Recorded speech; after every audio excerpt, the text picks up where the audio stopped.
2023 was the year that YouTubers I thought had retired for years came back and started uploading again. 2 months ago, Nerd City had only uploaded a single video since the pandemic started. Now he's uploaded 2 more. However, Salmonella beat Nerd's record by uploading a whopping 3 videos in 2023. Bigquint Indeed has also uploaded a few more album reactions. And Hoplite is getting every 2019 Hypixel UHC YouTuber back into the game. Krusty David, KZ, Flank, Ziggy, Scotty, Zova, Cryptic, the list goes on and on. Additionally, Emblemin is still making classics, although I wish he was focused more on positive content, instead of literally listing off all the ways humanity is doomed. Wendigoon uploaded like 100 hours worth of content across 12 videos and I watched all of it twice. Tierzoo talked about rhinos, that was cool. Urinating Tree screamed about the Pittsburgh Steelers, that was also cool. Lastly, the legendary debater Ronald Rizz finally started a YouTube channel and quickly asserted himself as one of the most intelligent minds of our generation, helping Nicholas Cantu think of comebacks against Dream. Now let's get into the list. Bernie Vids has a pretty bad upload schedule, as they work for a lot of other creators that take up most of their energy for making videos. Cybershell infamously also has a pretty bad upload schedule, because he is lazy. Together, the two of them start a podcast called Netlore, and it also has a pretty bad upload schedule. But, if you combine all of their poor schedules, you are, on average, getting at least 1 quality video a month from them, probably. If you are interested in learning about internet history from before 2005, Bernie and Cybershell are 2 of the best YouTubers to watch in this niche. Most SMP content looks like this. Either an overly bubbly or anime antagonist personality, flashy video topic, quick TikTok-like editing, copyright-free video game music they found from Dream or Silver, and totally not scripted conflict. There's nothing inherently wrong with any of that, but it's just not that interesting to me, and I would rather watch Playboy Cardi music videos. However, then there's Archul's CM. His most popular upload is called Minecraft's Most Racist SMP, because he does not care if he gets demonetized. He uses blatantly copyrighted music in all of his videos, because he does not care if he gets copyright claimed. The only thing he does care about is making an actually engaging, entertaining YouTube video about taking over a Minecraft SMP. The thing about the Minecraft community is that, as much as everyone tries to stay family friendly and play to the algorithm, it is still very toxic. People get doxxed, DDoSed, they say slurs, threaten people's lives, and I saw one guy even try to fake his own death because he got caught talking to a miner. Instead of ignoring the dark side of Minecraft, Archul embraces it and uses instances of these people's behavior to increase the drama and entertainment value in his videos. It means more when Archul kills someone than when Lifesteal SMP members kill each other, because there is actual weight behind Archul's conflict. I have no idea how sustainable this type of video is, as this type of approach to content creation probably will not make Archul many friends, but I am very excited to see where he goes from here. Your trousers are funny. To be honest, Nick Crowley does not really do that much special to differentiate himself from the rest of his niche. He's just really good at what he does. While I appreciate how long someone like Wendigoon's videos are, they are so long that I can't really drop whatever I'm doing to watch one as soon as it releases, unlike a Nick Crowley video. Nick is also really good at finding interesting subject matter to talk about. The Daily Cappers are the most insane stories to ever come out of YouTube, but if it wasn't for Nick's coverage, I would have never heard about it. There's not really anything else to say other than you should check out Nick Crowley's channel if you're interested in disturbing stories from around the internet. Tom Harlock might seem like another white boy commentary channel like Cody Co, Danny Gonzalez, or Nick is Not Green. However, what separates Tom from the rest is that he harbors the smoldering hatred of a Dark Ages peasant. In fact, I don't think it's a stretch to say his personality is closer to Colossus Crazy and Cody Co, where most white boy commentators tend to stick to genuinely constructive criticism, with lighthearted jokes thrown in here and there. Tom will watch a BBC show about weight loss, make fun of the contestants' extreme weight, and laugh at his own roast. Bom, bom, bom, bom. I didn't mean that. I mean, I did, but I didn't mean for you to see it. That's not to say he is some super anti-PC, anti-woke creator either though, because he isn't. most of his videos are still criticism of genuinely terrible people, and he makes a big point to blur the faces of any minors involved in the subject matter he is talking about. But as lame as it sounds, he really is just not afraid to make jokes other creators would not even think of making. He is unfortunately British though, so that's why he fails to crack the top 10. Levi. Internet Historian is not officially on the list this year. Not because I was persuaded by the second best H-bomb on YouTube that he's actually an evil Nazi plagiarist from hell, but because I'm not that interested in hearing about how wine is made. However, while IH has graduated from covering internet history and now covers real-world events, many creators he inspired are still around and making great content. I mentioned GhostGum in last year's video, and he is still continuing to improve and making top-tier stuff. Although like IH, he is slowly moving from covering straight-up internet history into documenting more mainstream things, like wacky stand-up comedians. There's also Magic Mush, and as weird as it is to say, I think he currently has the best topic selection for video essays. The stories of Shmorky, Dobson, Movie Bob, and the Filmarillion have been around for years and are A+ topics for YouTube videos. Yet unlike subjects such as Christian or Boogie, very few people ever talk about them. Finally, Chazington's videos may not be as logical as the others, but what he lacks in traditional linear storytelling, he makes up for with his ridiculous personality and unique approach to covering old gaming YouTubers. The previous creators I mentioned would never talk about someone like Think Needles, because compared to a lot of other internet personalities, he is pretty boring. However, Chazington's Think Needles video starts with, "Some people are damaged. Some people are really damaged. And then some people are broken." And to no one's surprise, it's his most popular video. James. I said at the start of the video that 2023 was the year where many creators returned from years-long hiatuses. However, I saved the best for 6th place. Because ladies and gentlemen, the champion, the top dog, the king, the best battle rapper to never be a battle rapper but still a battle rapper, SUPA HOT FIRE is back. First, he wiped the floor with Babytron's ass, another one of his legendary battle raps. Then he went to Gilbert Arenas' arena to battle him. And the video was so good, I genuinely did not want to spoil anything. All I will say is that you need to watch this video immediately after this one. Now he is set to face off against Geechee Gotti in a rap battle on Christmas Day. It's always cool to see YouTube legends from the first few years still around. And during a time when these legends are few and far between, someone like SUPA HOT FIRE still making quality YouTube videos is a miracle. Karate. I already made a 40-minute video on Silver earlier this year, so I'll try to keep this part short. But everything I predicted in that video is coming true. Silver's public server Hoplite has been released, and his entire goal with it is to revive Minecraft PvP. Long term, I'm not sure how well this plan will work, because at the end of the day, it's a Minecraft PvP server and those typically do not last very long. But in the short term, I've had a great time playing the Battle Royale game mode, and watching many YouTubers past and present make their pilgrimage to Hoplite to try it out. I cannot wait for their duels game mode to be made public, so I can never play ranked and exclusively play with friends. Overall, I am very proud of how far Silver has come. Let's hope he only continues to top himself in 2024. Did Dunkey make any videos this year? Oh right, he made a review of Armored Core 6. Yeah, that's enough. He gets the number 4 spot again. I watched a lot of sports YouTubers this year, now that I'm actually interested in the NFL and NBA, and I quickly realized that, on this side of YouTube, Jimmy High Roller is the video game Dunkey. Like Dunkey, Jimmy's videos are nowhere near as long or detailed as many other creators, but that's because they don't need to be.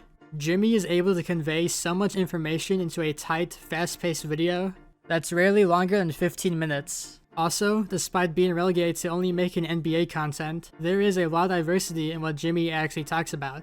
He can cover current NBA news, hot takes from fans, crazy statistics from the league's best players, or he can even make an implement type video about some forgotten yet legendary moment that happened in the NBA. Everything about his videos are high quality, even down to his music selection. I have been trying to find that one cowbell song he uses in his videos that goes ba ba ba ba ba for 6 months just so I can use it for my own channel. Bad call in a matter of seconds. But this is just one of many, many bad no calls we've seen in recent NBA history. If you have any minuscule amount of interest in sports or basketball, go subscribe to Jimmy. A wise man once said, "Do people still watch Jane animations? My whole hood watches Turkey Tom, crying face emoji." I could not agree more of the sentiment. Each year when I do my best of list, I always shout out Turkey Tom, and this year is no different.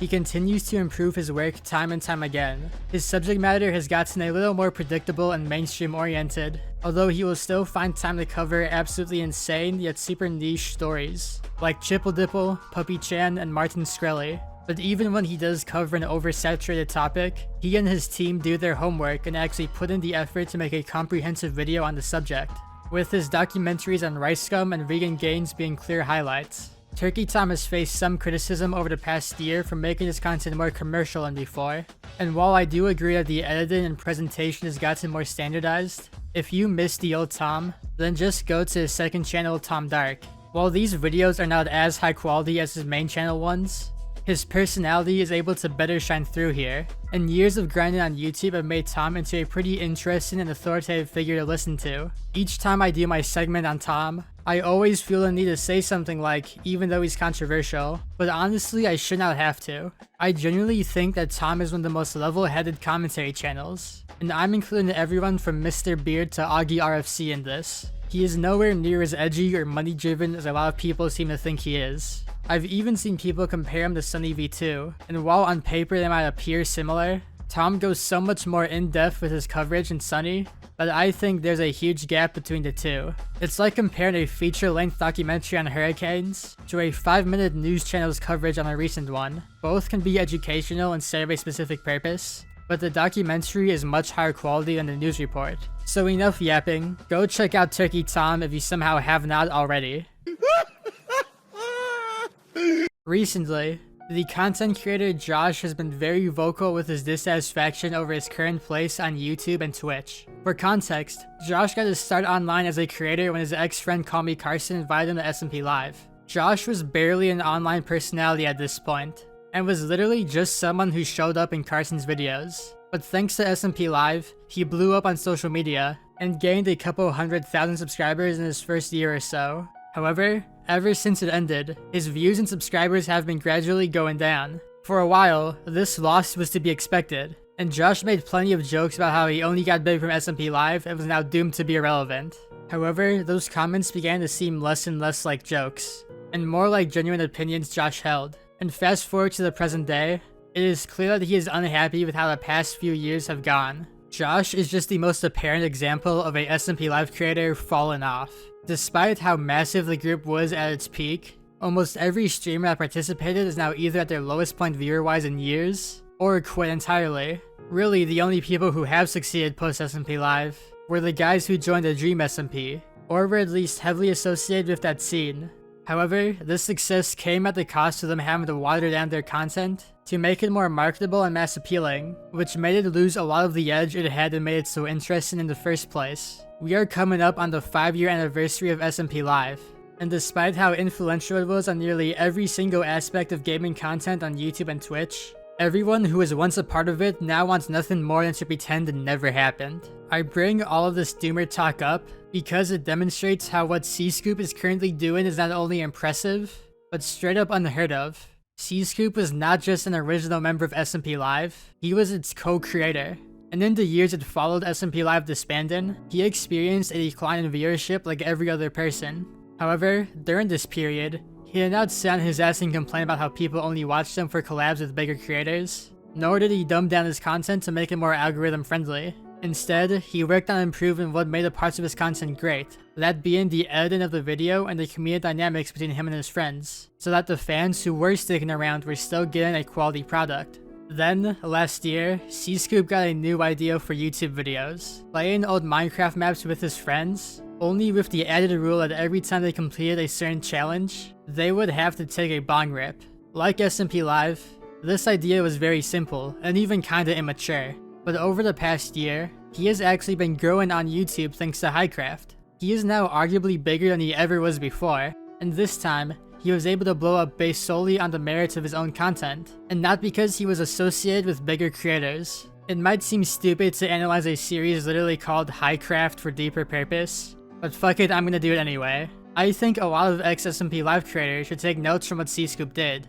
because even though I previously said how many of them acted like SMP Live never happened, a lot of their content is still very reminiscent of that style. However, none of them have tried to evolve anything about it in almost 5 years. The media share videos Josh made in 2019 are virtually indistinguishable from the ones he makes now, but he is surprised that, over time, people are not as interested in them. Of course, people are going to gradually stop watching if you fail to innovate your content in any meaningful way. I'm not saying that all SMP Live members should just start a series where they play Minecraft High, but you're going to have to take some risks and make changes to your content if you want it to remain exciting to the audience. C-Scoop was able to get a second shot at a YouTube career because he looked at the reasons why people who stuck around were staying, and he perfected those aspects of his content. He then experimented with the presentation to make the video more intriguing to viewers, although by doing so, he made sure that he did not sacrifice any of the video's quality. On paper, not a whole lot has changed in C-Scoop's content, but the subtle things C-Scoop has done to improve is why he is sticking around,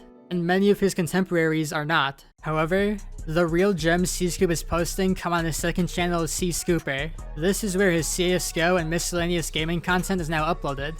Despite the lower viewership C-Scoop gets here, he is able to support these videos to his Highcraft series, and also because he is not making these videos for monetary reasons. Like all good content creators, C-Scoop is genuinely proud of the work he puts into these videos to make them top-tier entertainment. Funny gaming moments type of videos are criticized for being friendship simulators, and I definitely understand and even agree with that criticism to an extent. But when I watch one of C-Scoop's videos, I'm not really watching because I feel like I'm playing the game alongside them. I am watching because the people in C-Scoop's videos are unironically some of the funniest comedians I've ever heard. And yet if it wasn't for his videos, they would have no opportunity to show off their talent, for lack of a better word, to the world. The CSGO and Ultimate Chicken Horse gameplay is only used as a setting for the comedy to take place in. I say this every time I talk about C-Scoop, but I truly have not found another creator whose style is anywhere close to his. It's so fast-paced and energetic, but not in a headache-inducing way like a YouTube short.